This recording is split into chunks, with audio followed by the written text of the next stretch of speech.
thankful to you all for presenting. So first of all, I give the floor to respected Randi Hagen. So please, the floor is with you. The mic. Okay. Okay. Yes. Okay. Ladies and gentlemen, dear Norwegian, as introduced, I'm a Norwegian lawyer. My name is Bolan. I have been representing Ehsan Arjumandi for several years now. He was abducted, as told, on 7th of August 2009. His bus was stopped, and military went into the bus, put a bag over his head, and abducted him. And since that day, nobody has seen him. He has a family. He has a wife, children, as many of the missing people. And luckily for him, he has a brother who is fighting for him, and who's still keeping fighting for him. And he will present the case more clearly later. I'm honored to be invited, but I despair over the fact that such case still is going on and has not been solved. Nothing more could make me happier than closing this case and be sure that Ehsan was home with his family. But this is not the case. A great honor to you fighters. The abductors are grateful, but the abductors are embarrassed and angry. I'm uncertain what I can contribute with, and ask myself how to tell you my thoughts and my despair over the facts of the missing acts of the Pakistani government. I've been in Pakistan 3 times in this case, and I've made many reflections about that. The first who met me was that I applied for a visa. Normally it takes 1 week. I was honest about what I should do there, and it took me half a year before I got a visa. When I went there the first time, nothing happened. I was joining people who knew this missing people acts, got a contact with the embassy and other people involved in these cases. So I think, but the last time, I think I quite soberly will try to reproduce some of what was happening, what my thoughts was.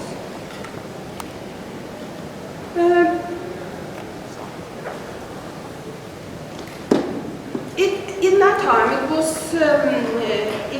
appointed a commission. Supreme Court had put down a commission that investigated matters related to the missing and abducted in Balochistan. And that the last time I was there, this report was finished.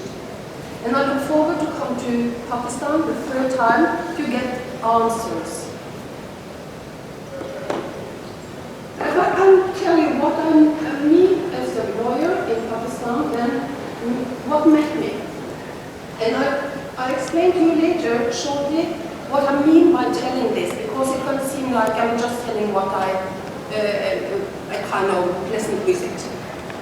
As I come from Norway, and there's a culture where corruption is unheard of. Criminal offenses, it's a criminal offense, and there is an active willingness to come to life with those who attempt it. And no state organ is to prevent those cases investigated. In Pakistan, I prescribe it differently. I have a goal in life, not to eat fancy food with the power, or people in power, or the rich people who has power. Then I'm afraid of losing my goal for life, and I'm afraid of losing my sight for the mission. In Norway, you can make enemies, but don't do that. But I can live with that. But in Pakistan, you can't live with, refuse that. That's my opinion about this. I will try to explain and to elaborate. When I arrived my hotel during the last day, I was assigned to a hotel room which I didn't order. I ordered a normal room. The Norwegian government was paying me, and I wanted a normal standard on my room. I got into the Serena Hotel, and they explained to me I got the superior, very good room. I went down when I saw the room, and I told them that this was not the room I ordered. And I was told that, well, this is good, you're getting more beer, you're getting more attention and more luxury. Okay, I didn't do anything about that. I had to accept it because it was not possible to get in any other rooms. On my room, I had a long travel, and as a Norwegian, I sometimes take a glass of beer. I phoned room service and asked for them for sending me a glass of beer, a bottle of beer. Then phoned me up and said, oh, sorry, you're not able to have some beer. Okay, I told him that I was there 2 times before and no problems with the beer. And he said that, well, I'm willing to sign that I'm not a Muslim, so it's nothing wrong. Well, he said, well, it's not you who ordered this room, this is Ahmed. And I was surprised because I told him that it was me who had ordered the room, not Ahmed. What did that tell me? The room was watched. So I didn't speak much in the room after that.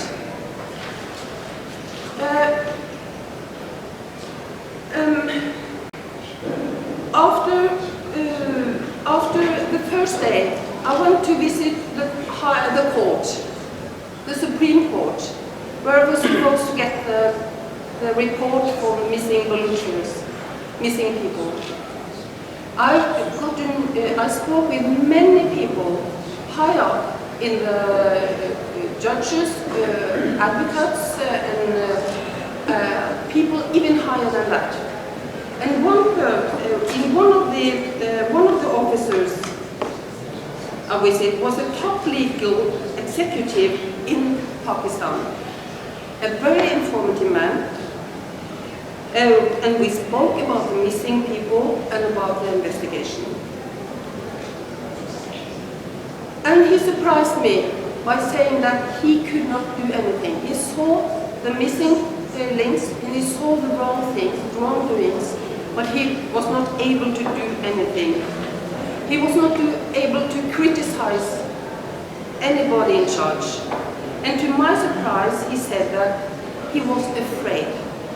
He was afraid of what would happen to him if he took up matters that were linked to the intelligence service in Pakistan. He was certain that he would be one of the men on the missing list. This was a man in a position in Pakistan who should and could have a strength to do something about the situation, and who should have support from other administrative leaders in the country. But to my surprise, he backed the intelligence service by telling me that, well, Ehsan, if my client is taken, of course they won't charge him for anything or put him to court. This is what happens in every country, he said. And when I told him that in Norway, even those people are getting to a court hearing, he seems very surprised. The man I spoke with was, as I told you, very prominent and had a powerful position.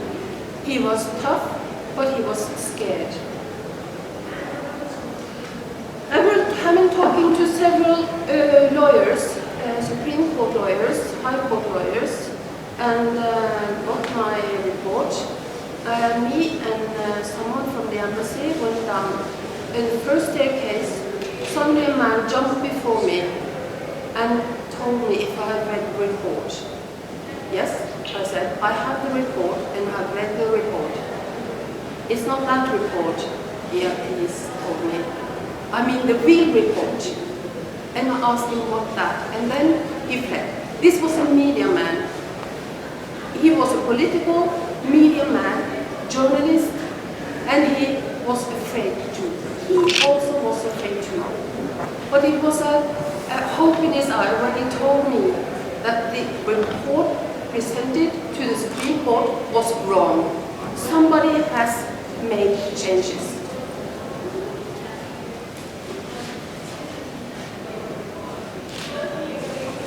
And I'll come back to who I do think made those changes. The next day, I was invited I got a phone call, and I was invited to the former Interior Minister, Rahman Malik, the next day.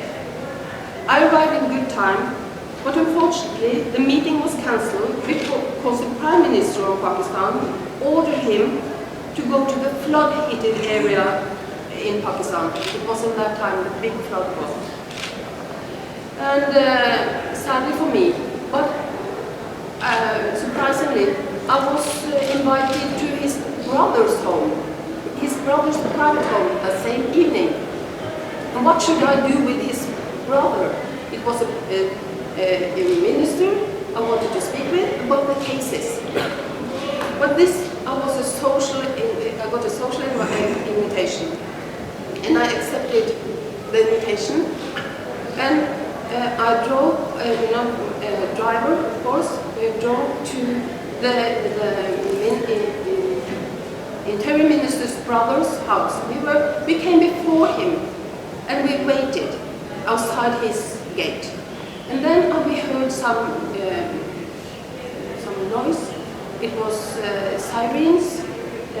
One military jeep came. 8 soldiers jumped off it. Then he came. The gate was open, and his Mercedes panzered car went in. And we were, I asked the driver to go in. We had a meeting, and but before we came that far, we had 8 guns put into the car.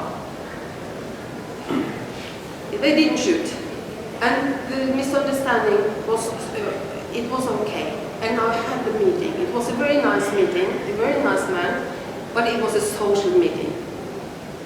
And after that, I thanked him, and I went home to the hotel, and I was to leave Pakistan the next day. The next day, I got a phone call from a man I had never heard of, and he told me that you speak wrong, lawyer. You are supposed to get a very big VIP when you meet at the airport. And when I came to the airport, I was VIP into the airport. Why? Why? That's the question. This is in a small scale. In the bigger scale, this shows me, in my mind, what Pakistan is. Either you are with them, you eat the big luxury cake, or you are their enemy.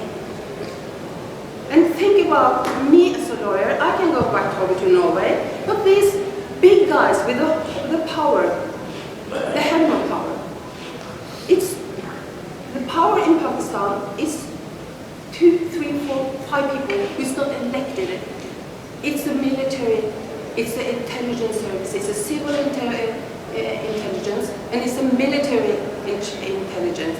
They reproduce a report which the Supreme Court took and read, and that's it. This report, you can throw it away, it has no value, but it still is there, reading. It's a sad story. They tried to buy me off. They tried really hard to buy me off. And at that time, they didn't know, they couldn't employ me. I'm not paid off. But next time, I don't think I dare to go to Pakistan because now I am the enemy. I didn't eat the luxury cake. Why should I do? Why VIP? Why his brother? Why the luxury room? Why? Because, and it shows me something else. It tells me something else. They are afraid. They are really afraid of me as a woman lawyer, what I can do. And one of the things also is, what can we do? What can we do? When I saw what power, me as a lawyer, not power, but the respect for me, it kept Ehsan's case hot. And that's the point. We have to keep the cases hot. And me as a lawyer kept it up. And the Norwegian government paying me then this trip also made it better, even better. And if something is going to happen in Pakistan, Pakistan has convention. They have ratified every human rights convention, but they dare not use it. Maybe the political parties could have, but they dare not because of the 4 people in the intelligence service say they won't. They are not able to. They can't. And therefore, it's not. It's if they can ratify it, but it's no use. It's no value. My suggestion is that we make, if Pakistan don't want that, we can make a fairy tale. We can make a court hearing. Try to get people. Try to get judges. We can have a court. We can have judges. We can have lawyers on the Pakistan side and on the missing people side. And then we can see the result. And we can use the Human Rights Convention. And then we can present the case, the result of the case to the Pakistan government. That would be a good idea. And also, United Nations has to make power in this.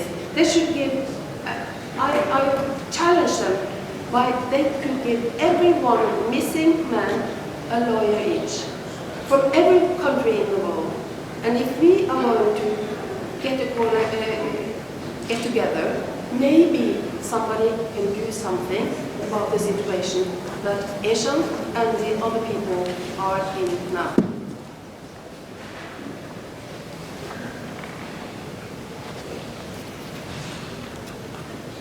I've spoken for a long time now, and I could have told, I don't know the value of my story, but it seems like this is, my story is a little bit of Pakistan, and more, and widen it out, it's the way things are in Pakistan.